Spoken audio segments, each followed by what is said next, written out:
Yaratan min irtelerini, yaratan min giysilerini, yaratan aylı tünlerini, uyatalar hislerini. İrtelerin koşular sayrı, hislerin kumel yırlay. Min günem bu dünyala, mumuzarlı gel şulay. Yazmışlarım, uzmışlarım, yalgışlarım, sağışlarım.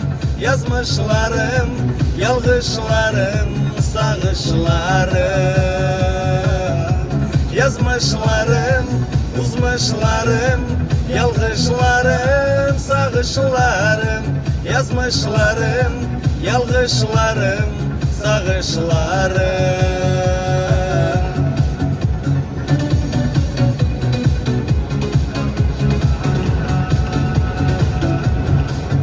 Yaratan min kış günlerin, yaratan min yeylerin, yaratan yazgı yılların, muhar güzlerin.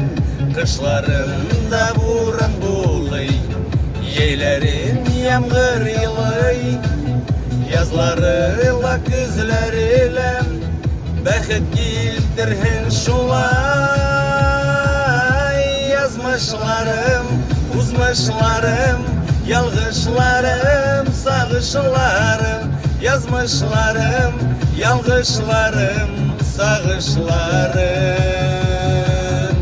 Yazmışlarım, uzmışlarım, yalgışlarım, sağışlarım. Yazmışlarım, yalgışlarım, sağışlarım.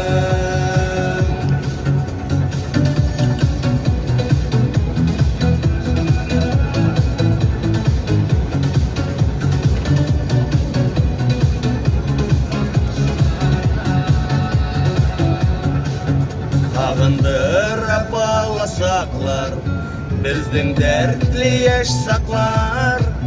Şulay matur kilheninim, ak bəxitli qartlıklar. Rəhmətli min yazmışımam, bəxitli durmuşumam. Yırlarımda yırlap durham, monğa aşık halkıma.